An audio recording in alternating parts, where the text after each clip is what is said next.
Hello friends, welcome on engineers academy YouTube channel. तो दोस्तों, जैसा कि आप जानते हैं गेट का पेपर हो चुका है और हम लोग यहाँ पे गेट के पेपर्स के लिए सॉल्यूशंस के लिए आए हैं। तो स्टार्ट करते हैं दोस्तों सॉल्यूशंस को, जिसमें अभी हम लोग देखने जा रहे हैं कुछ क्वेश्चंस जो कि हीट ट्रांसफ़र से रिलेटेड हैं।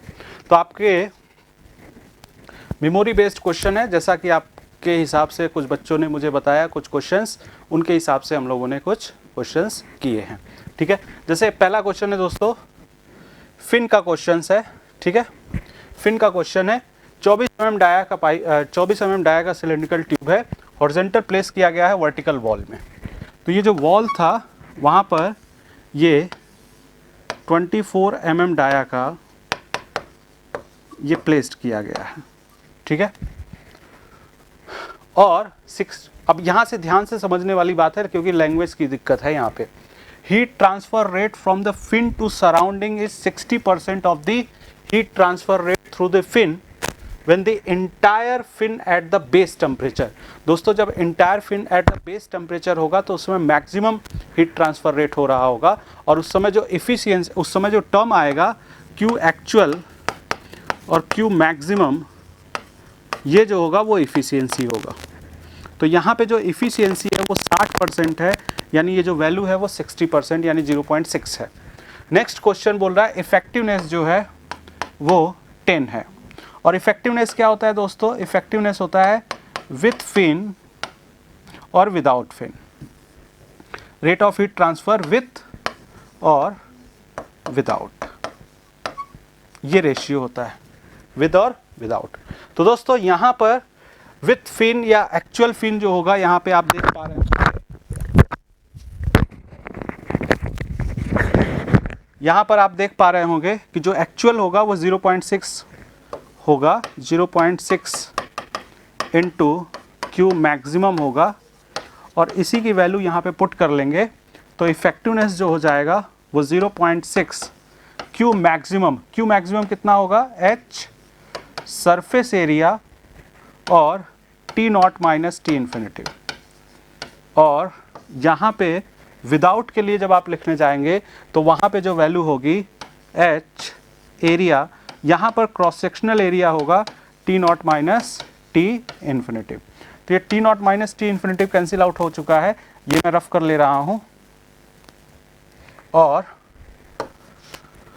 ये H और H कैंसिल हो जाएगा तो इफेक्टिवनेस जो हो जाएगा वो 0.6, सरफेस एरिया जो होगा P इंटू एल होगा, सरफेस एरिया जो होगा P इंटू एल होगा, और क्रॉस सेक्शनल एरिया जो होगा वो क्रॉस सेक्शनल एरिया है, और P upon area cross sectional area, P जो होगा वो पाई डी होगा, और सरफेस क्रॉस सेक्शनल एरिया जो होगा पाई बाई 4 डी स्क्वायर होगा। तो यहाँ से आप देख पा रहे होंगे कि वो कैंसिल हो जाएगा, और ये 0.6 यहाँ पे पाई बाई 4 डी स्क्वायर करें तो 4 ऊपर चला जाएगा और 1 डी बच जाएगा। तो और इफेक्टिवनेस की वैल्यू कितनी है दोस्तों? इफेक्टिवनेस है यहाँ पर 10, और डायामीटर कितना है दोस्तों? डायामीटर है डायामीटर 24 mm। तो 24 इंटू 10 टू द पावर -3 है। तो यहाँ से दोस्तों L के लिए आपको क्या कर लेना है? सॉल्व कर लेना है। तो यहाँ से L के लिए सॉल्व कर लेंगे तो ये आपके पास आ जाएगा 24 डिवाइडेड बाई 0.6 डिवाइडेड बाई 4, तो ये 0.1 मीटर आ जाएगा, और आपसे mm में पूछा गया है तो ये 100 mm आ जाएगा। तो यहाँ पे आपको फिन का लेंथ बताना था जो कि mm में हो जाएगा। तो ये आपके पास पहला क्वेश्चन हो गया। इफिशियंसी और इफेक्टिवनेस के टर्म में आप इसको यूज करके सॉल्व कर सकते हैं। तो दोस्तों ये आपके पास HMT हीट ट्रांसफ़र का पहला क्वेश्चन था। नेक्स्ट हम लोग आगे बढ़ते हैं। एक और क्वेश्चन आपके पास है। क्वेश्चन क्या है यहाँ से देखते हैं, ध्यान से समझने की कोशिश करते हैं। A perfectly insulated double pipe है heat exchanger, saturated steam at 100 degree centigrade and leave at saturated water. तो यानी यहाँ पे दोस्तों फेज चेंज का केस है। तो फेज चेंज के केस में आपको ये सोचना ही नहीं है कि पैरेलल फ्लो है या काउंटर फ्लो है। ठीक है, तो सपोज मैंने पैरेलल फ्लो बना रखा है।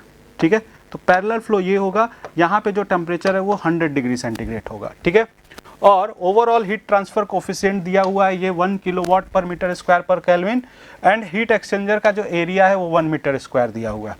वाटर इंटर कर रहा है 75 से और लीव कर रहा है 95 डिग्री सेंटीग्रेड से। तो आपको मास फ्लो रेट यहाँ पर बताना है। क्या बताना है दोस्तों? Mass flow rate. तो जो मास फ्लो रेट होगा वो m.cp delta T of the water is the UA/LMTD होगा, UA/LMTD होगा। तो यहाँ पे आपके पास सारी वैल्यू है, LMTD निकालना है और मास फ्लो रेट निकालना है, ठीक है। तो सबसे पहले LMTD निकालने आएंगे। तो LMTD की वैल्यू क्या हो जाएगी? LMTD डेल्टा TI हो गया ये 25 डिग्री सेंटीग्रेड, और डेल्टा TE जो हो गया ये 5 डिग्री सेंटीग्रेड हो गया।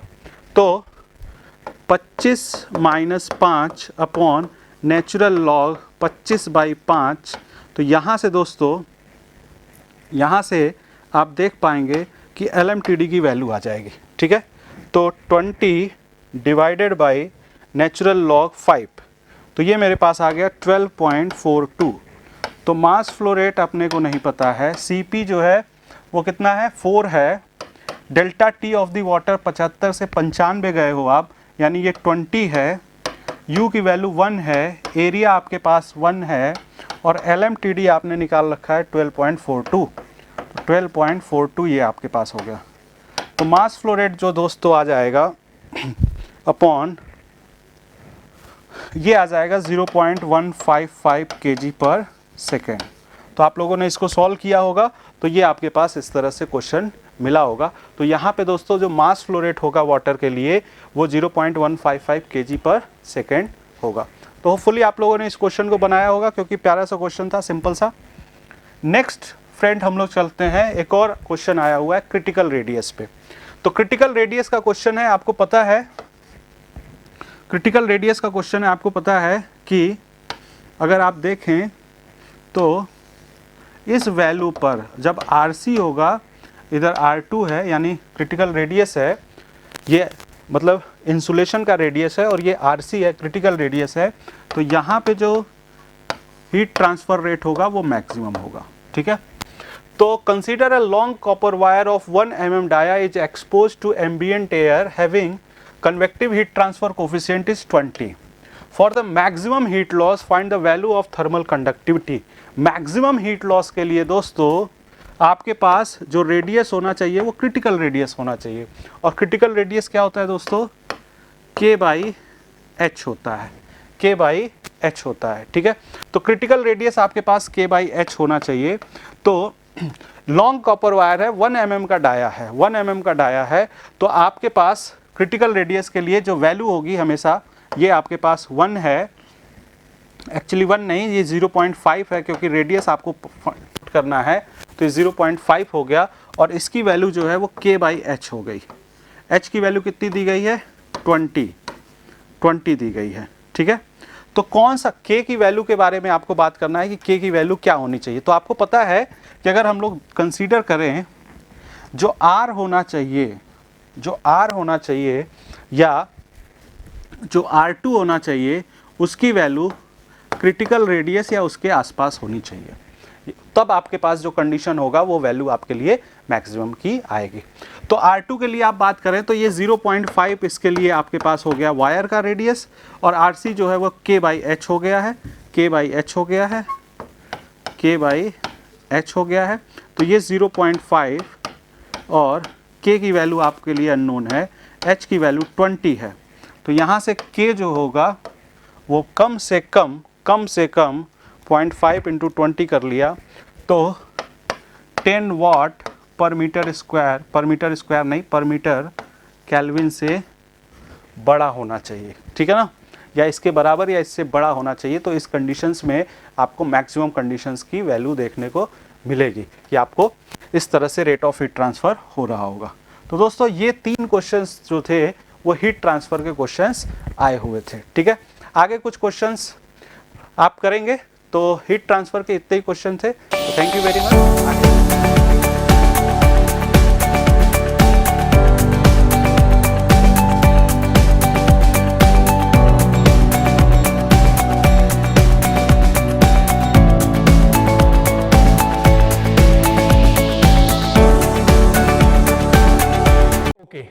चलिए आपका जो नेक्स्ट क्वेश्चन है वो बेसिकली मास ट्रांसफर से रिलेटेड है, ठीक है, और इजी क्वेश्चन था मास ट्रांसफर का, ये बहुत ज्यादा मतलब भारी क्वेश्चन नहीं था। एक बार स्टेटमेंट को देखते हैं क्या है। Feed flow rate of a feed is 50 kilo mole पर minute, mole fraction of more volatile in feed कितना है 0.5 है, ठीक है, एंड डिस्टिलेट कितना है 0.9 है, रेजिड्यू में कितना है 0.01 है। इसका मतलब क्या है, देखिए F हमारे पास क्या वैल्यू गिवन है 50 किलो मोल पर मिनट, फीड के अंदर मोर वोलेटाइल का कितना है फ्रैक्शन जी 0.5 है, और डिस्टिलेट कितना है जी मतलब XT की वैल्यू कितना है 0.9 है, और रेजिड्यू की जो वैल्यू है वो कितना है, रेजिड्यू में मोर वोलेटाइल की वैल्यू जो है XR लिख लो या इसको XW लिख सकते हो, कुछ भी लिख सकते हो आप, ठीक है, जो नोटेशन आप यूज कर रहे हो 0.01 है, ठीक है। चलिए बहुत अच्छे, यहां पे सैचुरेटेड लिक्विड फीड गिवन है, मतलब Q की वैल्यू 1 है यहां पे, ठीक है, कोई इशू नहीं है। Calculate the reflux ratio, reflux ratio आपको यहां पे निकालना है। और यहां पे एक चीज और गिवन है, यहां पे स्ट्रिपिंग सेक्शन की यहां पे आपको इक्वेशन गिवन है, तो ये बेसिकली आपको डेटा गिवन है, ठीक है। तो सबसे पहले हमारा दिमाग जाएगा कि हमें क्या निकालना है, रिफ्लक्स रेशियो निकालना है, मतलब L/D निकालना है हमें, ठीक है। तो ये तो हमारा फिक्स हो गया कि L/D हमें निकालना है, मतलब मेरे पास L आ जाए और D आ जाए तो मेरे पास में प्रॉब्लम सोल्व हो जाएगी। यहां पे F दे रखा है, XF, XD और XW दे रखा है, मतलब मटेरियल बैलेंस से मेरा L और D आएगा। क्लियर है यहां पे इस इक्वेशन को देने का मतलब क्या है कि हमें कुछ हिंट मिल रही है कि हम इन टर्मिनोलॉजीज को कैसे निकाल सकते हैं, ठीक है। चलिए तो यहां पे डियर स्टूडेंट्स मैं स्ट्रिपिंग सेक्शन की इक्वेशन लिख देता हूं, क्या आएगी स्ट्रिपिंग सेक्शन की इक्वेशन, ये आएगी हमारी Ym+1 is equal to R'+1 divided by R' into XM minus XW divided by R'। ये क्या है, मेरी स्ट्रिपिंग सेक्शन की इक्वेशन है। अब यहां से स्ट्रिपिंग इक्वेशन की इक्वेशन है, यहां से मैं ये वैल्यूज कंपेयर करके यहां से R' की वैल्यू में निकाल सकता हूं इजिली, ठीक है। तो यहां पे कंपेयर करके आप लिखेंगे, ये क्या है आपका R'+1 divide by R'+1 divided by R' is equal to 1.5 आ गया। यहां से क्या आ जाएगा आपका R' की वैल्यू आ जाएगी, R' की वैल्यू क्या आ जाएगी यहां पे 2, R' की वैल्यू क्या आ जाएगी यहां पे 2 आ जाएगी, ठीक है। बनती है इतनी बात। अब हम मटेरियल बैलेंस पे जाते हैं, F इज इक्वल टू, ठीक है, मटेरियल बैलेंस पे जाते हैं। चलिए तो यहां से आपको पता है आप मटेरियल बैलेंस करते हो, F is equal to L+D, ठीक है, फिर Fx प्लस में LXL प्लस में XD, है ना, ऐसे करते हो। तो आपको क्या करना है यहाँ पे बेसिकली आप D डिवाइडेड बाई F निकाल लेते हो मटेरियल बैलेंस से, जो कि मेरा कितना आ जाता है XF minus XW divided by XD minus XW। ये किसकी वैल्यू आ जाती है मेरे पास में, D डिवाइड बाई F की वैल्यू आ जाती है। क्लियर है इतना। तो मेरे पास XF है, XW है, XD है, XW है, सब कुछ है मेरे पास में। तो यहां से D डिवाइड बाई F की वैल्यू हम निकाल लेंगे। XF कितना है मेरा 0.5, XW कितना है 0.01 डिवाइडेड बाई XD कितना है मेरा 0.9 और XW कितना है 0.01। यहां से क्या आ जाएगा डियर स्टूडेंट्स आपका D डिवाइडेड बाई F आ जाएगा 0.55। D divide by F ratio कितना आ गया 0.55। F मेरे पास में है, मुझे L/D निकालना है, मतलब मुझे D चाहिए। तो D आ गया मेरा 0.55 टाइम्स ऑफ F। F की वैल्यू मुझे ऑलरेडी गिवन है, तो यहां से D कितना आ जाएगा आपका, D आ जाएगा आपका 27.53, क्या यूनिट है, किलोमोल पर मिनट। क्या है, किलोमोल पर मिनट। ये क्या आ गया आपका D आ गया, है ना। क्लियर है मेरी बात। तो यहां से अपना F क्या होता है D प्लस W, ये होता है हमारा F। मेरे पास में F है, मैंने D निकाल दिया। अब सिमिलरली क्या आप यहां से W निकाल सकते हैं, जी निकाल सकते हैं। क्या करना है, F में से D को आप क्या कर दें, सब्सट्रैक्ट कर दें, मतलब 50 में से 27.53 आप सब्सट्रैक्ट कर दें, ठीक है। मतलब कि आपको क्या करना है यहां पे W is equal to F minus D। तो W कितना आ जाएगा F50, D की वैल्यू रखेंगे 27.53, ये वैल्यू आ जाएगी आपकी 22.5 0.47 किलो मोल पर आर। बनती है इतनी बात, हाँ या ना? ठीक है, चलिए मेरे पास में एफ डी डब्ल्यू तीनों की वैल्यूज आ गई है, तीनों की वैल्यूज मेरे पास में आ गई है। ठीक है, चलिए तो अब हम बॉयल अप रेशियो अगर देखें, बॉयल अप रेशियो का फॉर्मूला क्या होता है? अगर हम बॉयल अप रेशियो देखें तो बॉयल अप रेशियो का फॉर्मूला क्या होता है? R dash is equal to V dash divided by W, है ना? मतलब जितना आप वेपर फ्रैक्शन फैट बैक करते हैं और जितना आपका रेजिड्यू में जाता है, that is the ratio, boil up ratio. तो यहां से डियर स्टूडेंट्स वी डैश कितना हो जाएगा आपका? वी डैश हो जाएगा R dash multiply by W, R dash multiply by W. अब मेरे पास में क्या है? डब्ल्यू है मेरे पास में, है ना? डब्ल्यू है मेरे पास में, तो यहां से क्या वैल्यू आ जाएगी? 44.95 मेरे पास में वी डैश की वैल्यू आ जाएगी, वी डैश की यहां पे वैल्यू आ जाएगी। ठीक है, अब देखिए मेरे पास में फीड लाइन होती है v is equal to V dash plus 1 minus Q into F. मुझे क्या दे रखा है? सैचुरेटेड लिक्विड दे रखा है, क्यू की वैल्यू क्या दे रखी है? 1। मतलब ये पार्ट क्या हो जाएगा? 0 हो जाएगा। मतलब v इटसेल्फ v डैश आ जाएगा, v क्या आ जाएगा? v डैश के इक्वल ही आ जाएगा आपका। बनती है इतनी बात? मतलब कि यहां पे मेरा v कितना आ गया? v और v डैश कितना आ गया मेरे पास में? 44.95, यही था 44.95। ये हमें क्या निकाला था? वी डैश हमने निकाला था अभी अभी, है ना? ठीक है, चलिए मेरे पास में क्या आ गया? वी डैश आ गया है। अब हमें क्या करना है? एल बाई डी निकालना है। तो हमारे पास में आर की वैल्यू आ गई है, तो हम यहां से आर हमारा क्या होता है? Reflux ratio L divided by D. L को हम क्या लिख सकते हैं? V minus D divided by D. ठीक है, अब मेरे पास में वी की वैल्यू है 44.95 और डी की वैल्यू है 27.53 डिवाइडेड बाय 27.53। ये कितनी वैल्यू आ जाएगी आपकी? अप्रोक्सीमेटली 0.63 क्या आ जाएगा आपका? रिफ्लक्स रेशियो आ जाएगा। ठीक है, so this is the question of mass transfer, जो कि सिंपली मटेरियल बैलेंस पे था, बहुत भारी क्वेश्चन नहीं दिया गया था। ठीक है, तो थोड़ा सा लेंथी था बट अच्छा क्वेश्चन था। ठीक है, चलिए so this is my question number first mass transfer का। आगे बढ़ते हैं, यह है आपका दूसरा क्वेश्चन मास ट्रांसफर का। क्या कहता है कि कैलकुलेट द वैल्यू ऑफ, इस टर्म की वैल्यू निकालनी है 1 minus n2 divide by n1 times of 100। ठीक है, यहां पे x1 दे रखा है, x2 दे रखा है, आपको n1 दे रखा है। n1 कौन सा फ्लक्स है? a डिफ्यूजिंग या a diffusing through the b non diffusing, और n2 क्या है? इक्विमोलर काउंटर डिफ्यूजन है, मतलब EMCD है। तो अगर मेरे पास में कैसे भी मैं n1 और n2 की वैल्यू निकाल के इसके अंदर पुट कर दूंगा तो मेरे पास में ये वैल्यू क्या आएगी? वो आराम से आ जाएगी, कोई इश्यू वाली बात नहीं है इसके अंदर, है ना? चलिए देखते हैं इसको भी। देखिएगा, हमें पता है n2 EMCD के अंदर n2 क्या होता है? फ्लक्स क्या होता है? DAB divide by 2 into concentration gradient. Concentration gradient ये क्या होता है मेरा EMCD के केस में? So N2 is equal to DAB, अगर मैं इसको कॉन्सेंट्रेशन के टर्म में लिखूं, divide by Z into CT into x है। मेरे पास में क्या है? मोल फ्रैक्शंस है। क्या है मेरे पास में? मोल फ्रैक्शंस है। तो कॉन्सेंट्रेशन को मोल फ्रैक्शन में चेंज किया जा सकता है ना भाई? एक्स से क्या होगा? CA डिवाइड बाई CT तो होगा। तो मैंने, मेरे पास मोल फ्रैक्शन है तो मैंने कॉन्सेंट्रेशन को मोल फ्रैक्शन में क्या कर लिया? चेंज कर लिया। सिमिलरली N1 की वैल्यू लिख लेंगे। N1 क्या है मेरा? A diffusing through the non B diffusing. इसके केस में हमारे पास में क्या आएगा?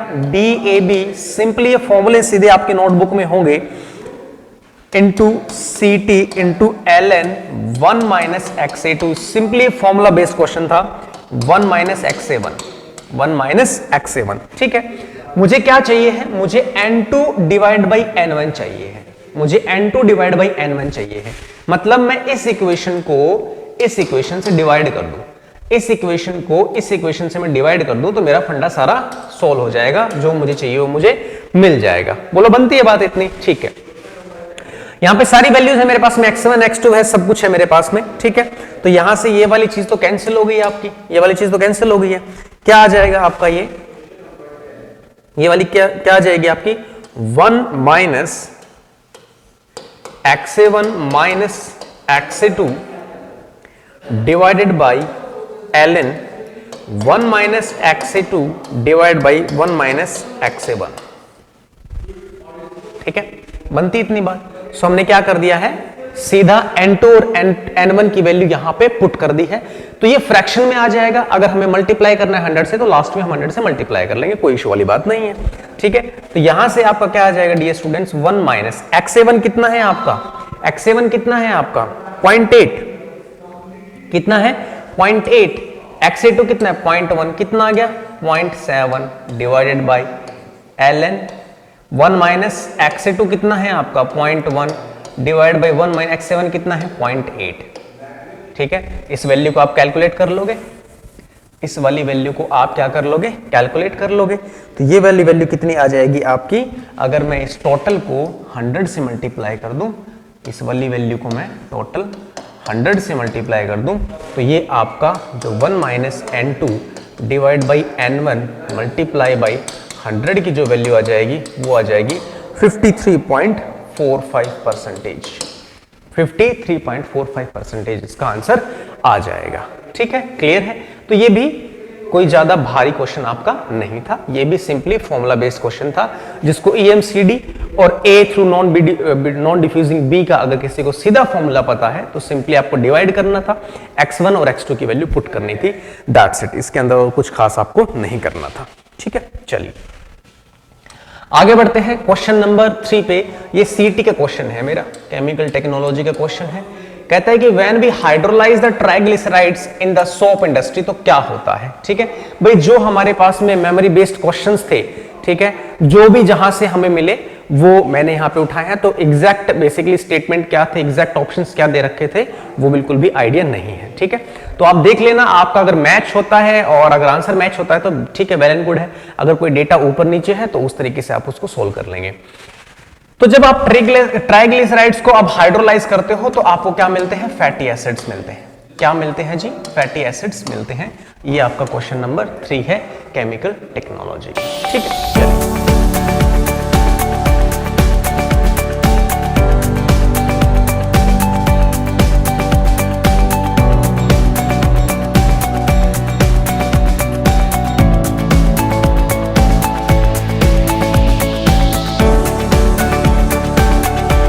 आगे बढ़ते हैं। आगे ये क्वेश्चन नंबर 4 पे, क्वेश्चन नंबर 4 रिलेटेड है मैकेनिकल ऑपरेशंस।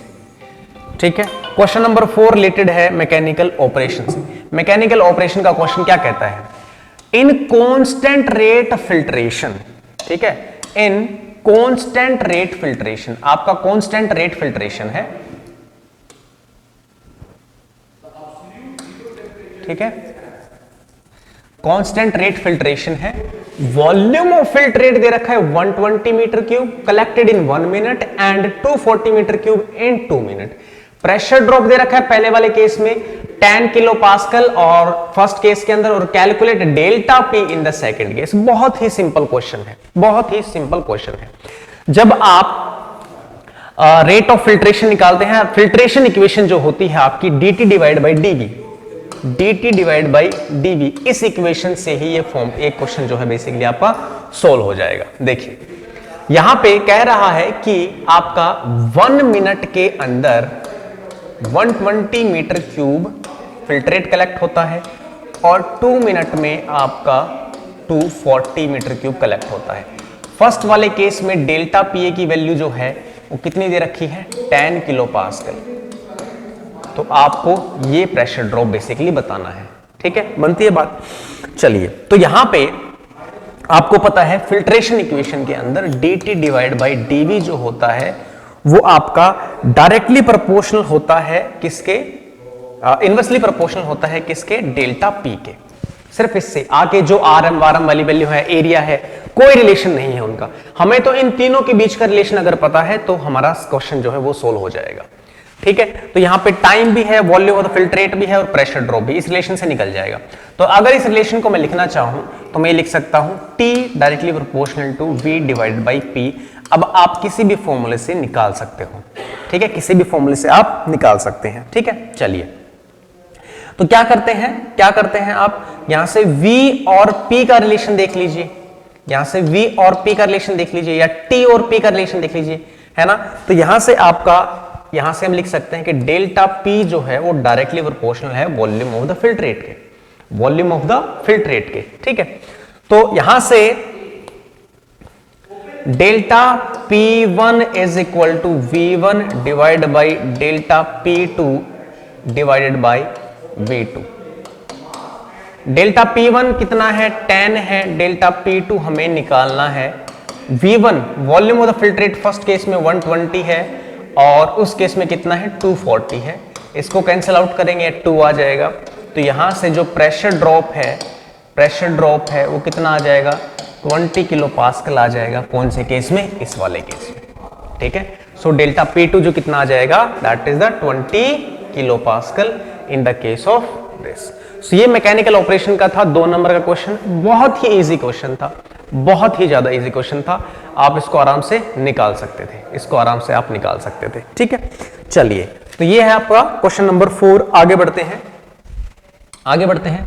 ये है मेरा क्वेश्चन नंबर 5 जो कि आपका रिलेटेड है, जो कि आपका रिलेटेड है किससे, CRE से, जो कि आपका रिलेटेड है CRE सब्जेक्ट से, ठीक है। तो ये क्वेश्चन है आपका CRE का।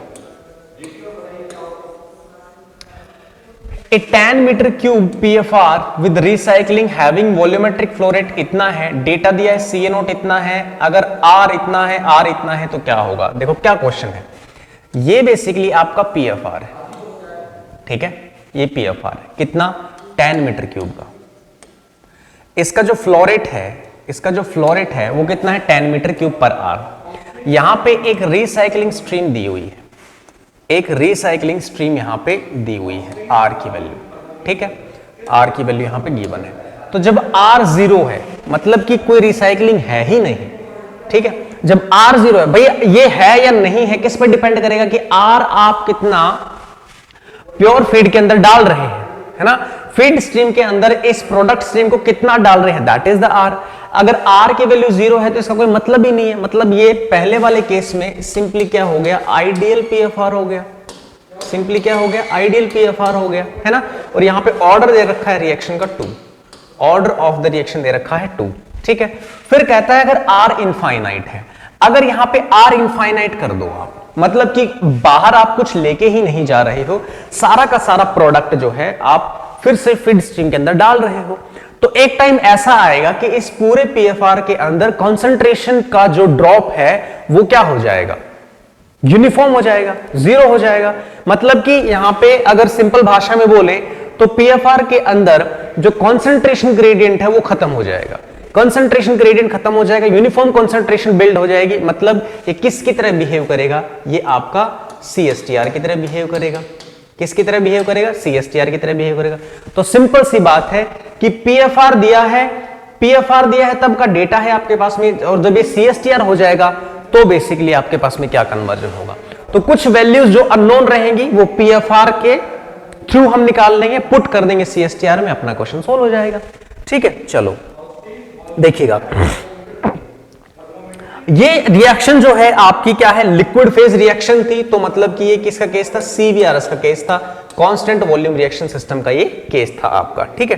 तो यहां पे देखिएगा सेकंड ऑर्डर रिएक्शन है मेरे पास में, ठीक है। तो आप सिंपली क्या करेंगे, पहले PFR के केस में और फिर CSTR के केस में लगा देंगे इसको, बनती है बात। मतलब कि अगर मेरे पास में यहां पे CSTR का अगर मैं फॉर्मूला लिखूं, tau divide by CA0 is equal to XA minus RA मैं लिख दूं KCA²। अब मेरे पास में K नहीं है, K कहां से निकालूं, आइडियल PFR से निकाल लेता हूं। किससे निकाल लेता हूं, आइडियल PFR से। आपको पता है कांस्टेंट वॉल्यूम रिएक्शन के अंदर PFR और काइनेटिक इक्वेशन सेम होती हैं, है ना। काइनेटिक इक्वेशन से सिंपली आप निकाल सकते हो। तो सेकंड ऑर्डर की काइनेटिक इक्वेशन में कन्वर्जन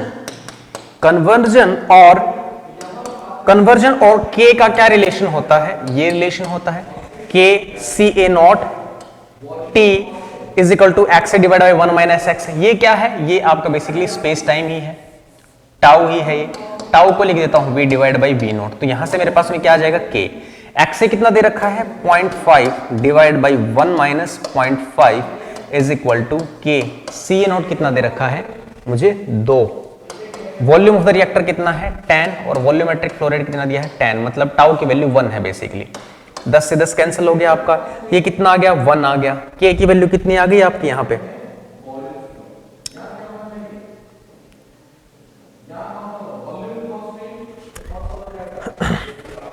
कितना आ गया ये बेसिकली शायद ये 1, एक सेकेंड गाइस, कोई गड़बड़ तो नहीं है इसके अंदर आपका, ये आई थिंक 1 मीटर क्यूब है आपका, 1 मीटर क्यूब है आपका, ठीक है 1 मीटर क्यूब। तो यहां से आपका कितना आ गया जी 1 मीटर क्यूब, ठीक है। तो यहां से कितना आ गया ये 2 5, ये कितना आ गया 0.5 मतलब 1 हो गया। के की वैल्यू कितनी आ गई, के की वैल्यू आ गई आपकी 5, कितनी आ गई के की वैल्यू 5। बस कुछ नहीं करना, CSTR के डिजाइन इक्वेशन में के की वैल्यू ये रख के आपको कन्वर्जन निकालना है, दैट्स इट, और कुछ नहीं करना है, ठीक है। चलिए, मतलब ये वाला केस हो गया जब R की वैल्यू क्या थी 0 थी, मतलब ये है और नहीं है, कोई मतलब नहीं है इस बात का, ठीक है। चलिए, तो अब सेकंड ऑर्डर के लिए CSTR की इक्वेशन लिख देंगे आप। CSTR क्या होता है, tau is equal to C0 x a divide by R A. Second order के लिए कैसे लिख दें, ऐसे लिख देते हैं, कोई दिक्कत है क्या इसके अंदर लिखने में, कोई दिक्कत नहीं है। C0 से C0 कैंसिल हो जाए, के की वैल्यू कितनी है 5 और टाउ की वैल्यू कितनी है 0.1 या 1/10, बनती इतनी बात, बनती इतनी बात। तो ये आ जाएगा आपका जी, कितना आ जाएगा, टाउ की वैल्यू है आपकी 1/10 और ये के को उधर लेके चले जाओ 5 is equal to X A divide by 1 minus X A का होल स्क्वायर। के और ये C0 कितना है 2, तो ये कितना हो जाएगा 10, ये आ गया 1। क्वाड्रेटिक इक्वेशन बन जाएगी, क्या क्वाड्रेटिक इक्वेशन बन जाएगी आपकी, क्वाड्रेटिक इक्वेशन बन जाएगी आपकी xa² minus 3xa plus 1 equal to 0। ये क्या आ गई आपकी क्वाड्रेटिक इक्वेशन आ गई। सिंपली इस इक्वेशन को सोल्व कर देना है, दो वैल्यूज आएंगी, एक कन्वर्जन पे सूट नहीं करेगी, एक कन्वर्जन पे सूट करेगी, जो कन्वर्जन पे सूट करेगी वो हमारा फाइनल आंसर हो जाएगा। तो इसका निकाल दो, इसका निकाल देंगे आप, ठीक है। क्या निकालेंगे, minus B plus minus B square minus 4h divide by 2 करके आपको पता ही है। तो माइनस बी मतलब 3 आ गया, plus minus under root B square मतलब 9, 4 डिवाइडेड बाई 2, ठीक है। तो यहां से क्या आ जाएगा, एक तो आ जाएगा 3 plus under root 5 divide by 2 जो कि ग्रेटर देन 1 आएगा, जो कि आएगा ग्रेटर देन 1 आएगा। एक आएगा 3 minus under root 5 divide by 2 जिसकी वैल्यू आ जाएगी आपकी कितनी 0.38 इस रूट की वैल्यू आ जाएगी। तो कन्वर्जन हमेशा क्या होता है 1 से कम होता है, तो 0.38 क्या आ गया, इसका आंसर आ गया 0.38 इस क्वेश्चन का आंसर आ गया, ठीक है। बोलिए बनती है इतनी बात, हाँ या ना, ठीक है। तो ये था क्वेश्चन आपका, क्वेश्चन नंबर 5 जो कि CRE का था और बहुत इजी क्वेश्चन था।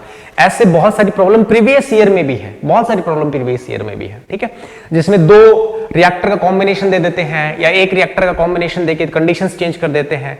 तो हम हमेशा आपसे बात करते हैं कि भैया पहले की कंडीशन दे रखी है, इसका मतलब कुछ ना कुछ सेकंड वाले में अननोन है, तो वहां से आपको वैल्यूज निकालनी है, सेकंड वाले में पुट करनी है, दैट्स इट, नथिंग एल्स, ठीक है। चलिए आगे बढ़ते हैं क्वेश्चन नंबर 6 पे। और ये भी क्वेश्चन मेरा किसका है, ये क्वेश्चन भी मेरा CRE का है जी, ये भी क्वेश्चन मेरा क्या है CRE का क्वेश्चन है, ठीक है।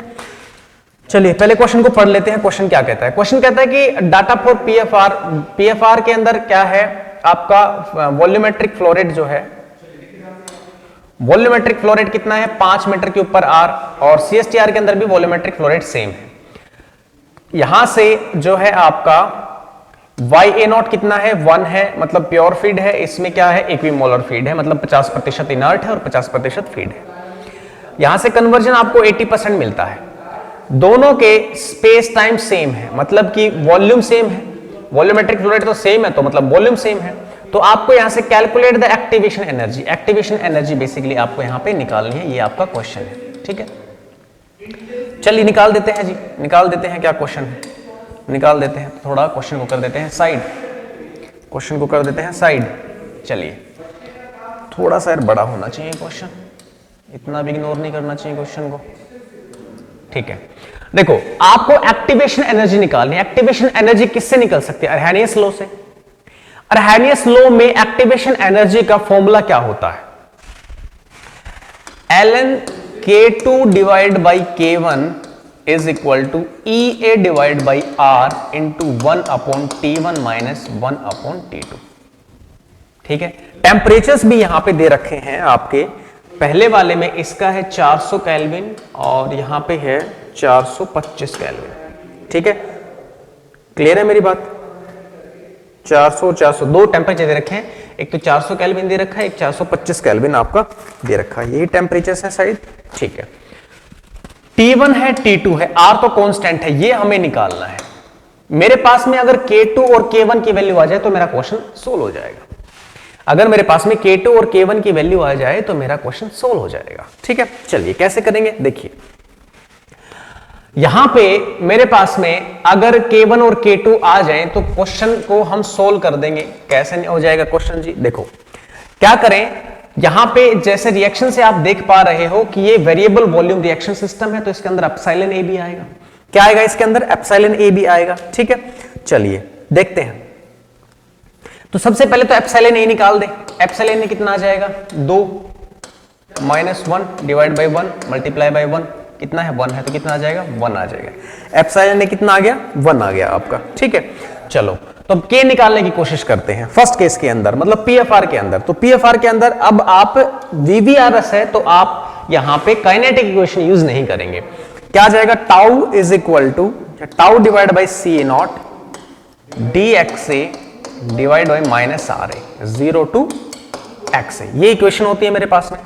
अब यहां से देखेंगे ये क्या आ जाएगा आपका, tau divide by C A not, या सी ए नॉट का आप ऊपर ही लेके चले जाओ, tau is equal to C A not D X A divided by, अब यहां पे आर ए को क्या लिखना है आपको, आर ए को लिखना है के सी ए, सी ए क्या हो जाएगा C A naught into 1 minus X A divide by 1 plus epsilon A x.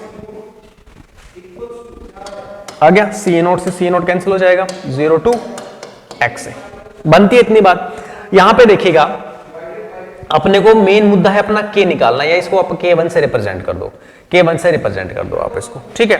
तो यहां से जस्ट सिंपली आपको क्या करना है, जो भी वैल्यूज आपको गिवन है, जैसे एप्सिलॉन ए की वैल्यू गिवन है, ये सब वैल्यूज आपको क्या कर देनी है, पुट कर देनी है। एक्स ए की जगह आप लिमिट में क्या रखोगे, 0.8 रखेंगे, ठीक है। चलो तो मैं इसको यहां से रब कर देता हूं, मैं यहां से वो रब कर देता हूं और यहां से मैं वैल्यूज निकाल लेता हूं। देखिएगा अब मेरे पास में टाउ क्या है, v divide by V not है। v कितना है, वॉल्यूम ऑफ द रिएक्टर 10 है और ये कितना है 5 है, मतलब ये तो वैल्यू आ गई 2। कितनी वैल्यू आ गई, 2 आ गई है ना। तो k को सिंपली क्या आ जाएगा, k आपका ये आ गया 1 डिवाइड बाई 2, नीचे आएगा 1 divide by 2 into 2 divide by 1 minus X A minus 1 into D X A and 0 से 0.8, 0 से 0.8। यहां से जब आप k की वैल्यू निकालोगे तो ये 1.2 आ गया, मतलब k1 की वैल्यू कितनी आ गई, 1.2 आ गई। k1 की वैल्यू कितनी आ गई, 1.2 आ गई। अब सेकंड केस में k2 निकाल लेना है, सेकंड केस में k2 निकाल लेना है। तो सेकंड केस किसका है, CSTR का है, तो CSTR की डिजाइन इक्वेशन लिखेंगे। CSTR की डिजाइन इक्वेशन क्या आ जाएगी, tau divide by C A naught, tau divide by C A naught is equal to X A divide by minus R A, minus R A फिर से वही आ जाएगा आपका K2 C A naught into 1 minus X A into 1 plus epsilon A X A, है ना। सी A not से सी A not cancel आ जाएगा आपका, तो यहां से टाउ आपको पता ही है, तो K2 कितना आ जाएगा, सब कुछ वैल्यू पता है, टाउ पता है, उसका भी टाउ 2 ही रहेगा, सेम है दोनों का टाउ, ठीक है। एप्सिलॉन ए निकाल ही लिया है ना, कितना है 1 है आपका, ठीक है। तो यहां से बस आपको K2 निकालना है, इसका भी 80% कन्वर्जन है, इसका भी कितना है 80% कन्वर्जन है, सेम कन्वर्जन है, ठीक है। सेम वॉल्यूम है, सेम कन्वर्जन है ना। तो आपको क्या निकालना है, K2, K2 कितना आ जाएगा इसके अंदर 2.8, कितना आ जाएगा 2.8। तो K2 की वैल्यू 2.8, K1 की वैल्यू 1.2। अब आपको क्या करना है, क्या करना है, अर्हेनियस इक्वेशन में जस्ट पुट कर देना है और एक्टिवेशन एनर्जी आपकी आ जाएगी, है ना, एक्टिवेशन एनर्जी आपकी आ जाएगी।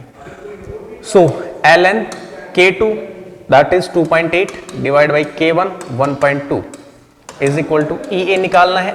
ये गैस कांस्टेंट की वैल्यू हमें पता ही है, 1 divide by 400 divide minus 1 divide by 425 kelvin. यहाँ से क्या आ जाएगा आपका, एक्टिवेशन एनर्जी आ जाएगी। एक्टिवेशन एनर्जी की वैल्यू कितनी आ जाएगी, समथिंग 109.3 किलो जूल पर मोल। ये आपकी क्या आ जाएगी, एक्टिवेशन एनर्जी आ जाएगी। ये आपकी क्या आ जाएगी जी, एक्टिवेशन एनर्जी आ जाएगी, ठीक है। So this is the question number 6 जो कि रिलेटेड था आपका पीएफआर से और सीएसटीआर से और सीआरई का। तो क्वेश्चन नो डाउट लेंदी था क्वेश्चन, ठीक है। इसके अंदर अर्हेनियस लॉ भी घुसा दिया, दोनों पीएफआर ले लिए, तो लेंथी तो था बट स्टिल इजी था क्वेश्चन, हार्ड नहीं था क्वेश्चन। ठीक है, चलिए आगे बढ़ते हैं क्वेश्चन नंबर 7 की तरफ। क्वेश्चन नंबर 7 किसका है? क्वेश्चन नंबर 7 जो है आरटीडी और कन्वर्जन बेसिकली यहां पे पूछा गया है।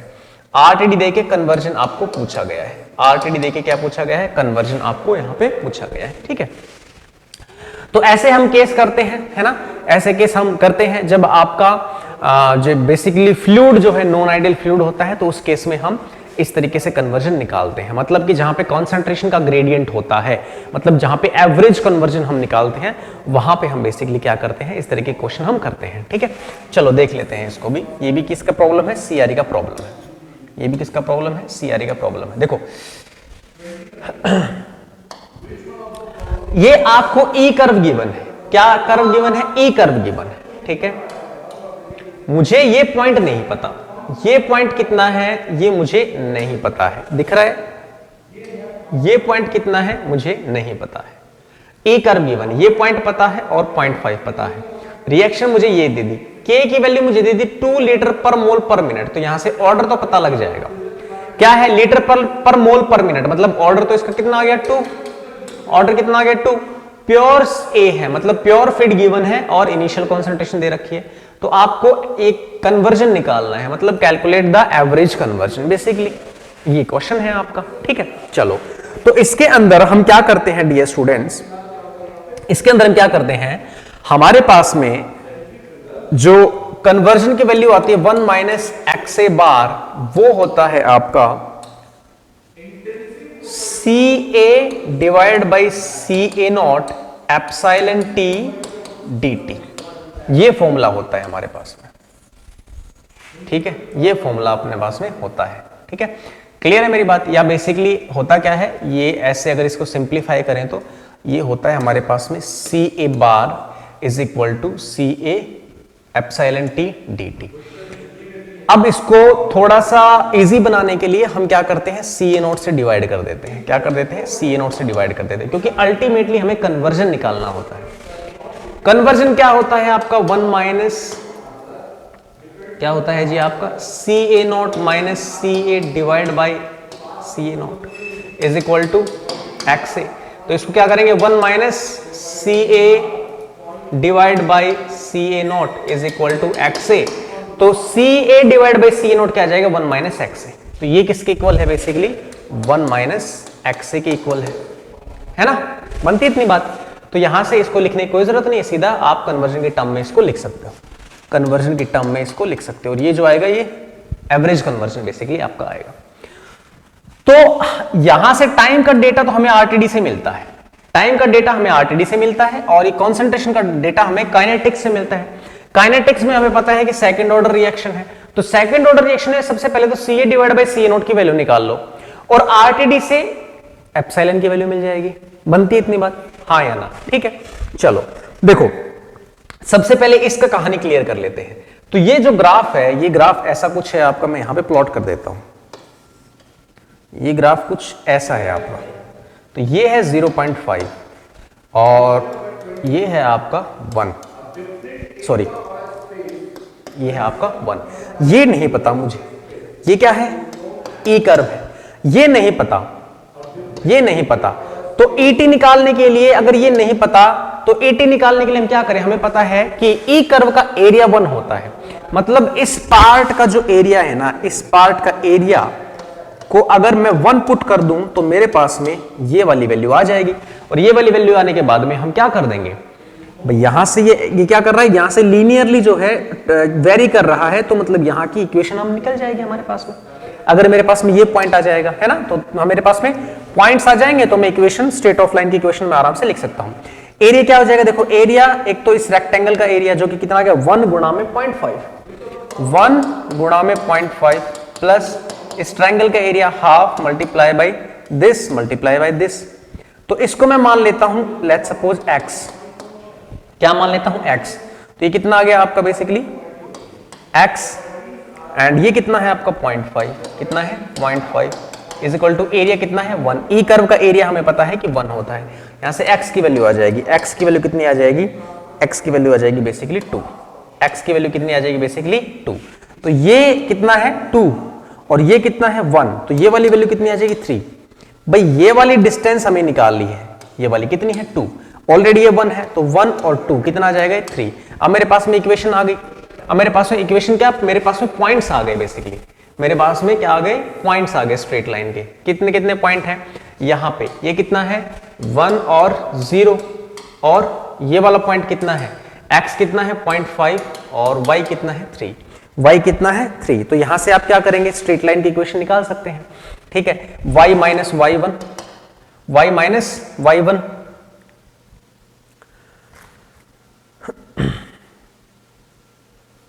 इसको मैंने गलत लिख दिया, 0 1, ठीक 0 1। तो y minus y1 is equal to slope कितना आ जाएगा, y2 माइनस y1 मतलब 3 माइनस 1 डिवाइड बाई 0.5 माइनस 0 मतलब 0.5 आ जाएगा, इंटू x माइनस 1 मतलब सॉरी x माइनस x1 कितना है 0। तो यहाँ पे y कितना है, y वाले एक्सेस पे क्या है, e कर्व है, मतलब e minus 1 is equal to 2.5 है ना। तो ये कितना आ जाएगा आपका, कितना आ जाएगा आपका, ये 4 आ जाएगा इंटू x। तो e कितना आ गया आपका 4x प्लस 1। तो यहां से e की कहानी तो खत्म हो गई, e कर्व की वैल्यू, e की वैल्यू आ गई मेरे पास 4x प्लस 1, x क्या है यहाँ पे t, x क्या है यहाँ पे t है ना, x एक्सिस पे क्या है t है। तो ये कितना आ गया आपका 4t प्लस 1 आ गया, बेसिकली कितना आ गया 4t प्लस 1, ठीक है। अब यहाँ पे सेकंड ऑर्डर में ca divide by ca not की वैल्यू निकाल लो आप, ठीक है। चलो निकाल लेते हैं ये भी। तो काइनेटिक से निकल जाएगा ca divide by ca not की वैल्यू, तो काइनेटिक से निकल जाएगा, हमें पता है क्या होती है, डायरेक्ट लिख लेते हैं 1 minus X A bar is equal to integration ca divide by ca not की वैल्यू क्या जाएगी 1 प्लस के सी ए नॉट टी। ये किसकी वैल्यू है, ये सेकंड ऑर्डर काइनेटिक इक्वेशन से वैल्यू आ जाएगी, मल्टीप्लाई बाई e की वैल्यू कितनी है 4t plus 1 into D T, ठीक है। टाइम लिमिट क्या है 0 से 0.5, कितना है टाइम लिमिट 0 से 0.5। यहां पे वैल्यूज रखेंगे, k की वैल्यू दे रखी है कितनी 2, इसकी वैल्यू 2 है, ca नोट की वैल्यू कितनी है 2 है, कितना आ गया ये कितना आ गया 1 प्लस 4t मतलब 4t प्लस 1 आ गया ना। तो मतलब कि वैल्यूज पुट करने के बाद यहां से ये कैंसिल हो जाएगा। लेंथी क्वेश्चन दिया कि आप यहां तक पहुंचे, बट आईआईटी ने आपसे कैलकुलेशन नहीं करवाई, कैंसिल करवा दिया है ना, कैंसिल करवा दिया, ठीक है। चलो तो अब यहां से कितना आ गया dt आ गया, तो 1 minus X A bar is equal to कितना आ गया जी 1 minus X A bar is equal to dt का t हो गया, ये कितना आ गया 0.5, x से कितना आ गया x ए बार 0.5 आ गया, या 50% कन्वर्जन वैल्यू आ गई, 50% कन्वर्जन इसकी वैल्यू आ गई, ठीक है। बोलो हाँ या ना, ठीक है, बनती है इतनी बात। तो सीआरई के क्वेश्चन बड़े अच्छे थे यार, क्वेश्चन बड़े अच्छे थे, और इन द सेंस मैं कहूंगा कि थोड़े लेंदी थे, कैलकुलेटिव नहीं कहूंगा बट लेंदी कहूंगा, थोड़े प्रोसेस ज्यादा है ना, कुछ चीजों को बहुत आगे तक बढ़ा दिया गया। चलो आई होप ये क्वेश्चन भी आपका ठीक होगा।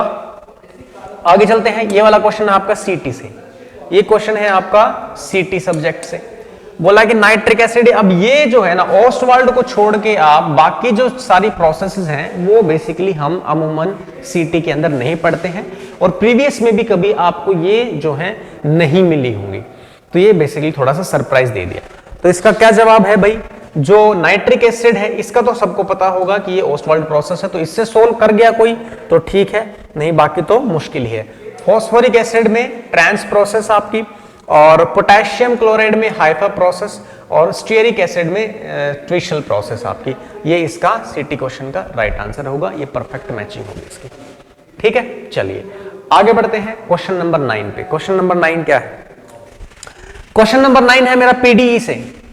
क्वेश्चन नंबर 9 मेरा है प्लांट डिजाइन इकोनॉमिक्स से। क्या है डाटा, देखो इनिशियल कॉस्ट दे रखी है 10 लाख रुपए, सर्विस लाइफ दे रखी है 10 साल, ऑपरेटिंग कॉस्ट दे दी है यहां पे 50,000 रुपए, इफेक्टिव इंटरेस्ट रेट दिया है किस पे 8%, ठीक है। तो what amount we have to pay for today for the maintaining its perpetual cost और ऑपरेटिंग कॉस्ट। तो आपको कितना अमाउंट पे करने की जरूरत है, या मतलब कि present time value of money का बेसिकली ये क्वेश्चन है। ठीक है, तो क्वेश्चन क्या है, प्रेजेंट वैल्यू निकालनी है इस मनी की, मतलब कैपिटलाइज्ड कॉस्ट का ये क्वेश्चन है आपका, मतलब कैपिटलाइज्ड कॉस्ट आपको यहां पे निकालनी पड़ेगी, कैपिटलाइज्ड कॉस्ट यहां पे आपको निकालनी पड़ेगी। ठीक है, निकाल देंगे। देखिए यहां पे देखो, कैपिटलाइज्ड कॉस्ट निकालनी पड़ेगी, तो कैपिटलाइज्ड कॉस्ट का फॉर्मूला आप सबको पता है, क्या होता है आपका V not plus V not minus V S divide by 1 plus I raise to power N minus 1। ठीक है, और अगर ऑपरेटिंग कॉस्ट इंक्लूडेड है तो m डिवाइडेड बाई आई। बनती है इतनी बात। सारे के सारी वैल्यू आपको दे रखी है, वी नोट दे रखा है आपको 10 लाख रुपए, प्लस में कोई सालवेज वैल्यू नहीं दे रखी है मतलब 0 है, तो ये हो गया आपका 10 लाख रुपए divide by 1 minus, sorry it's minus,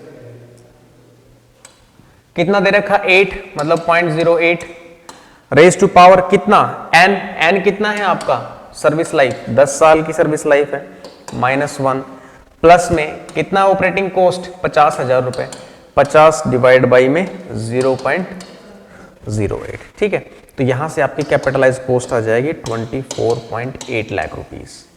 ये आपकी बेसिकली कैपिटलाइज्ड कॉस्ट आ जाएगी इस क्वेश्चन की। ठीक है, तो टूटा फूटा क्वेश्चन था हमारे पास में, टूटा फूटा क्वेश्चन पहुंचा है यहां तक, तो जैसा भी था उसका सॉल्यूशन बेसिकली ये होगा।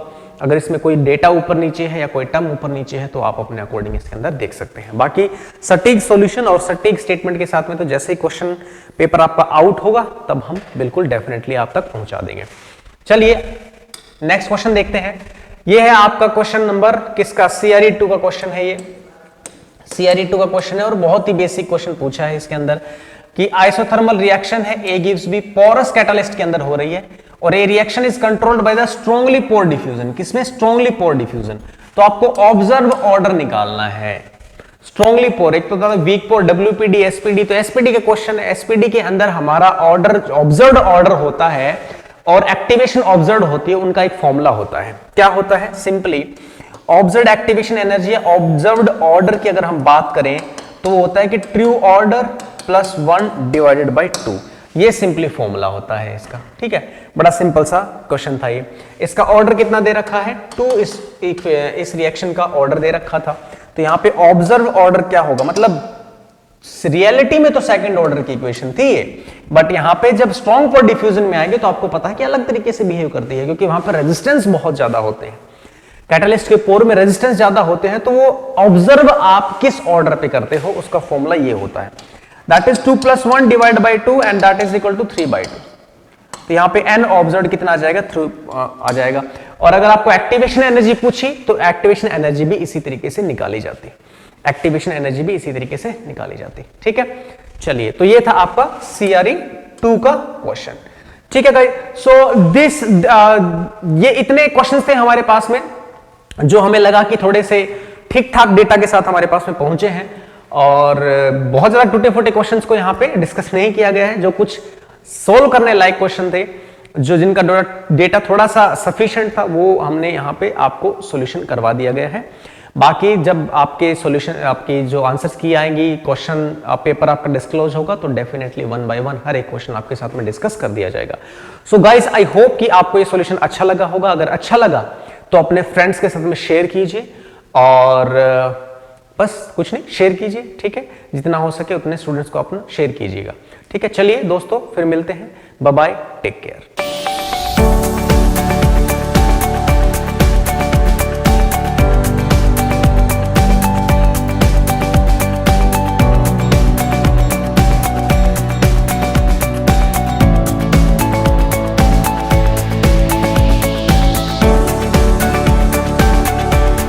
सो हेलो फ्रेंड्स, वेलकम अगेन।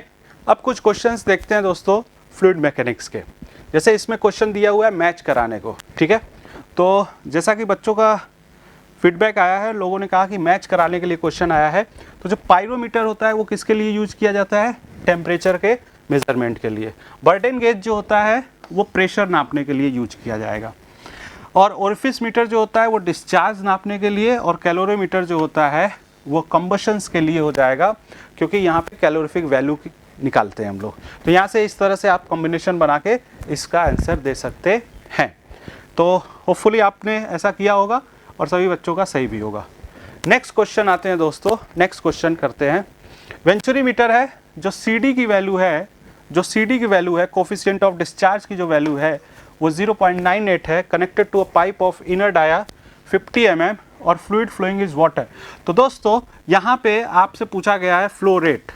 तो जो डिस्चार्ज होगा वो CD A1 A2 root over 2GHW होगा और A1 square minus A2 square होगा, A1 square minus A2 square होगा। तो HW आपको निकालना है। HW कैसे निकालेंगे आप? HW जो होगा डेल्टा P बाई रो जी होगा अगर हॉरिजॉन्टल है तो, और डेल्टा P बाई रो जी यानी 50 इंटू 10 टू द पावर 3 और 10 टू द पावर 3 इंटू 9.81। तो ये जो हो गया वो हो गया 50 डिवाइडेड बाई 9.81, तो ये हो गया 5.097 मीटर। ये HW की वैल्यू आ गई। जब HW की वैल्यू ये आ गई तो बस वैल्यू पुट कर लेना है, क्योंकि आपके पास डाया पता है। D1 की वैल्यू है 50 और D2 की वैल्यू है 20। तो बस आप यहाँ से इसको सॉल्व कर सकते हैं। तो अगर हम लोग यहाँ पे सॉल्व करें तो 2 9.81 ये 100 हो जाएगा, ठीक है। और आप अगर इसका रूट ले लें तो ये 10 हो जाएगा, ठीक है। और यहाँ से पाई बाई 4 नीचे से कॉमन हो जाएगा तो वो तो कैंसिल आउट हो जाएगा। तो पाई बाई 4 D1 स्क्वायर यानी 0.05 का स्क्वायर और 0.02 का square divided by pi by 4 common ले लिया है तो यानी 0.04 के पावर में 4 हो जाएगा, 0.0252 के पावर में भी 4 हो जाएगा और 0.5 कर लेना है, ठीक है। और इनटू CD की वैल्यू भी आपके पास है 0.98 कर लिया और 10 भी कर लिया।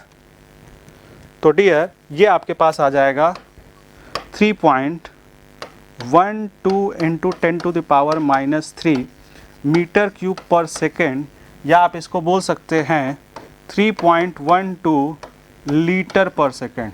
तो ये आपके पास इस तरह से आपका फ्लो रेट आ जाएगा। तो डिस्चार्ज सिंपल सा क्वेश्चन था, HW निकाल के फॉर्मूले में पुट करिए और आपका आंसर आ जाएगा, ठीक है। नेक्स्ट क्वेश्चन की तरफ अगर चलें दोस्तों हम लोग, तो ये आपके पास क्वेश्चन था, बहुत ही प्यारा क्वेश्चन है। क्वेश्चन क्या दिया हुआ है?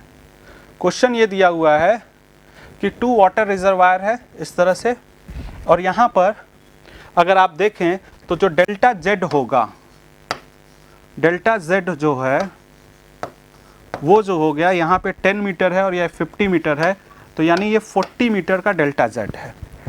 और HL कितना होगा?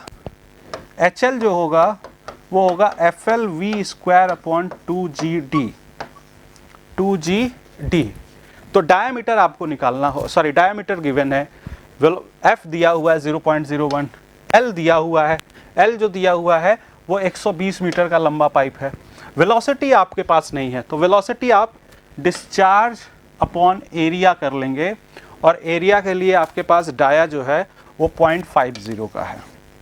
तो वेलोसिटी जो होगा दोस्तों डिस्चार्ज अपॉन एरिया होगा, डिस्चार्ज जो है वो 1 है और ये पाई बाई 4 और ये 0.5 का स्क्वायर, तो 0.25 पाई और 0.5 का स्क्वायर कर लिया और इसको कर लिया, तो ये जो वेलोसिटी आ गई है वो 5.093 मीटर आ गई है। तो यहाँ से दोस्तों वेलोसिटी आ गई, लेंथ पता, फ्रिक्शन फैक्टर पता है, सारी वैल्यू आपके पास है, तो बस यहाँ से HL आ जाएगा। तो HL कितना आ जाएगा देखिए ज़रा, तो फ्रिक्शन फैक्टर, तो ये F की वैल्यू ये V का स्क्वायर होगा, वेलोसिटी का स्क्वायर हो गया, इनटू लेंथ जो है वो 120 मीटर दिया हुआ है और ये जो है वो 0.01 है फ्रिक्शन फैक्टर। अब आपको 9.81 और डायामीटर जो है वो 0.5 मीटर है, तो ये दोस्तों आ जाएगा 3.173 मीटर। अब यहाँ से पावर के लिए अगर बात करना है तो जो पावर होगा दोस्तों, जो पावर होगा वो होगा ρ/g/Q/h। जो पावर होगा वो कितना होगा? रो जी क्यू एच। तो एच आपने निकाल ही लिया। एच जो नेट एच होगा वो delta Z plus H L होगा। तो डेल्टा जेड 40 है और ये 3 पॉइंट समथिंग है। तो जो एच हो गया वो दिस वन हो गया, और डिस्चार्ज की वैल्यू 1 है, और क्यू की जी की वैल्यू 9.81 है, 9.81 है, और रो जो है वो वाटर ही है, रो जो है वो वाटर ही है।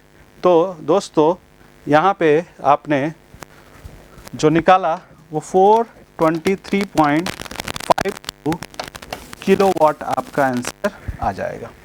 तो अगर आपका आंसर किलोवाट में है तो 423.52 किलोवाट आ जाएगा, और अगर वाट में है तो 423.52 10 to the power 3 वाट आ जाएगा।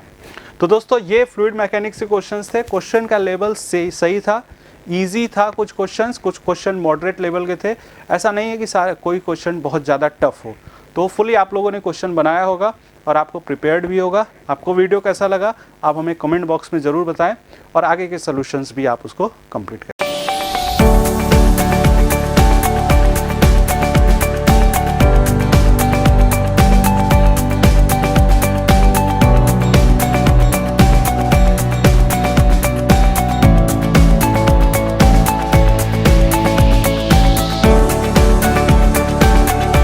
Hello friends, welcome again. तो देखते हैं दोस्तों केमिकल इंजीनियरिंग में आए हुए कुछ थर्मोडाइनमिक्स के क्वेश्चंस को। तो इस बार गेट में थर्मोडाइनमिक्स का एक क्वेश्चन इस तरह से आया हुआ था कि आपके पास ये प्रोसेस था, और दो प्रोसेस थे, 1 से A और A से 2। इसके लिए आपको नेट हीट ट्रांसफ़र बताना था कि टोटल नेट हीट ट्रांसफ़र क्या होगा। तो दोस्तों गिवन डेटा गिवन था यहाँ पे। तो जो Q है वो होगा Q 1 से A प्लस Q A से 2। और आप देख रहे हैं कि एक तो है आइसोकोरिक प्रोसेस और एक है आइसोबेरिक प्रोसेस। तो 1 से A is the isochoric process, so this will be equal to MCV T final minus T initial means TA minus T1 plus ये कांस्टेंट प्रेशर पे है तो MCP T final minus T initial. तो ये आपके पास इस तरह से हो जाएगा। डेफिनेटली आप अगर वैल्यू पुट करेंगे तो ये वैल्यू निगेटिव आएगी, क्योंकि आइसोकोरिक प्रोसेस में प्रेशर डिक्रीज हो रहा है। तो इसका मतलब ये हुआ कि हीट रिजेक्शन हो रहा होगा। तो यहाँ पे हीट रिजेक्शन हो रहा है और यहाँ पर हीट एडिशन हो रहा है। तो डेफिनेटली जो वैल्यू होगी ये दिस वन और ये दिस वन, ये वैल्यू निगेटिव आएगी और ये वैल्यू पॉजिटिव आएगी।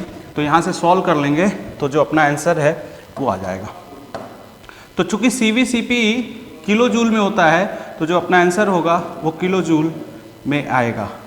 ठीक है, CV जो होता है वो आपके पास गिवन कंडीशन एयर का है तो 0.717 रख लेंगे, और CP जो होगा 1.005 रख लेंगे। तो यहाँ से ये वैल्यू कंप्लीट हो जाएगी। ठीक है, तो ये आपके पास हीट ट्रांसफर का एक क्वेश्चन था जिसको आप लोगों ने कर लिया होगा। होपफुली सभी ने कर लिया होगा। बस यहाँ पे गलती होने का बस यही चांस है कि टेम्परेचर्स को ध्यान में रख के किया जाए ताकि गलती ना हो, फाइनल माइनस इनिशियल। तो चलिए दोस्तों दूसरा क्वेश्चन देखते हैं थर्मोडाइनमिक्स का। For a pure substance the following data eight saturated condition is given. ये आपका स्टेट 1 है, ये आपका स्टेट 1 है दोस्तों, ये स्टेट 1 है। ठीक है, ये 1 स्टेट है, ये 2 स्टेट है, और 1 स्टेट पे नेचुरल लॉग P की वैल्यू ये है, 2 स्टेट पे ऐसा है।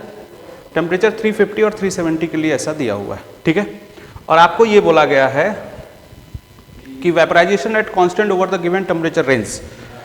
जो लेटेंट हीट ऑफ वेपराइजेशन है वो कांस्टेंट है, और बात ही बात में आपको ये बताया गया R की वैल्यू ये है। R आपको पता ही होता है क्या होता है, लेटेंट हीट ऑफ वेपराइजेशन बताना है। तो दोस्तों ऐसे क्वेश्चंस के लिए आपको क्लैसियस क्लैपेरॉन इक्वेशन यूज करना है। तो natural log P2 by P1 is the latent heat upon R, और T1 minus T2 upon T1 और T2, या T2 माइनस T1 यहाँ पर होगा,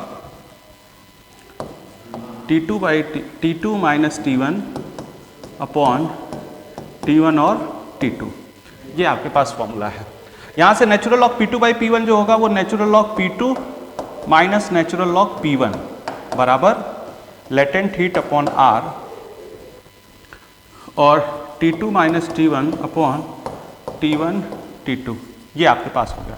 तो यहाँ से दोस्तों लेटेंट हीट की वैल्यू आ जाएगी, यहाँ से लेटेंट हीट की वैल्यू आ जाएगी, क्योंकि नेचुरल लॉग P2 ये है, नेचुरल लॉग P1 ये है, T1 ये है, T2 ये है। तो यहाँ से सारी वैल्यू है, R की वैल्यू ये रखा है, तो ये यहाँ से आपके पास सोल्यूशन आ जाएगा। तो ये जो आंसर होगा 37.306 किलो जूल पर मोल होगा। ध्यान रखने वाली बात ये है कि चूंकि आपने R की वैल्यू जूल पर मोल रखा है, इसलिए आपका आंसर जूल पर मोल आएगा, उसमें 1000 से डिवाइड करके ये अपने को आंसर पुट करना होगा। ठीक है, तो दोस्तों ये आपके पास ये दूसरा क्वेश्चन आपके पास हो चुका है। बढ़ते हैं नेक्स्ट क्वेश्चन की तरफ, और जो नेक्स्ट क्वेश्चन होगा वो ये है, आपको बोला गया है 5 मोल जो है वो बेंजीन के हैं। ठीक है, 5 मोल जो है दोस्तों वो बेंजीन के हैं, 7 मोल जो है वो ज़ाइलिन के हैं और 8 मोल जो है वो टोल्यूइन के हैं। ठीक है, तो अब अपने को यहाँ से 25 डिग्री सेंटीग्रेड और 1 बार पे इन तीनों को मिक्स्ड अप किया गया है। तो डेल्टा एस यानी एंट्रोपी का चेंज मिक्सर के लिए क्या होगा, मिक्सचर के लिए यहाँ पर क्या होने जा रहा है। तो दोस्तों यहाँ पर डेल्टा एस की जो वैल्यू होती है आपको पता है, ये होता है NR माइनस साइन के साथ होता है नेचुरल लॉग मोल फ्रैक्शन। ठीक है, NR नेचुरल लॉग X होता है, X जो होता है दोस्तों वो होता है मोल फ्रैक्शन। तो आपको डेल्टा एस जब टोटल लिखना होगा तो आपको तीनों के बारे में लिखना होगा, तीनों के बारे में लिखना होगा। ठीक है, तो अब देखिए R की वैल्यू एक्चुअली R बार होता है, यूनिवर्सल गैस कांस्टेंट होता है। तो R बार की वैल्यू अभी अभी पीछे वाले क्वेश्चन में भी था, वो आपके लिए नोन होता है। तो R बार सभी जगह से कॉमन ले लीजिए तीनों के लिए। तो लिखना पड़ेगा N1 natural log X1 plus N2 natural log X2 plus N3 natural log X3। दोस्तों केमिकल इंजीनियरिंग में इस टाइप के क्वेश्चंस जनरली खूब पूछे जाते हैं। ठीक है ना, लगभग हर एक साल पूछ लिया जाता है। तो R की वैल्यू आपको पता है 8.314 है। N1 पहले के लिए बात करें तो 5 हो गया, और मोल फ्रैक्शन इसका कितना हो जाएगा, तो आपको पता है 5 और 7 12 और 8 20। तो जो टोटल मोल है वो 20 है, 20 मोल टोटल है। तो मोल फ्रैक्शन बेंजीन के लिए कितना हो जाएगा 5/20 प्लस N2 के लिए बात करें तो 7 है और नेचुरल लॉग 7/20, और N3 के लिए बात करें तो 8 है, तो 8 नेचुरल लॉग 8/20। अब यहाँ से इसको सॉल्व कर लेना है दोस्तों, तो आपके पास सारी की सारी वैल्यू आ जाएगी। तो ये आ जाएगा 179.67। ध्यान रहे ये अगेन जूल में है, तो ये जो आपका आंसर होगा जूल पर मोल आंसर हो जाएगा, जूल पर मोल आपके पास आंसर हो जाएगा। सॉरी मोल तो कैंसिल आउट हो जाएगा ना, जूल केल्विन हो जाएगा क्योंकि इंट्रोपी है ना, तो ये इंट्रोपी के लिए ये आपके पास आंसर आ जाएगा। एक बात ध्यान रखेंगे, ये भी माइनस आएगा, ये भी माइनस आएगा, ये भी माइनस आएगा, तो ये माइनस और माइनस क्या हो जाएंगे, प्लस हो जाएंगे। तो 179.6 जूल पर केल्विन जो कि एंट्रोपी की यूनिट होती है, ये आपके पास हो जाएगा। तो दोस्तों थर्मोडायनेमिक्स के यही क्वेश्चंस थे।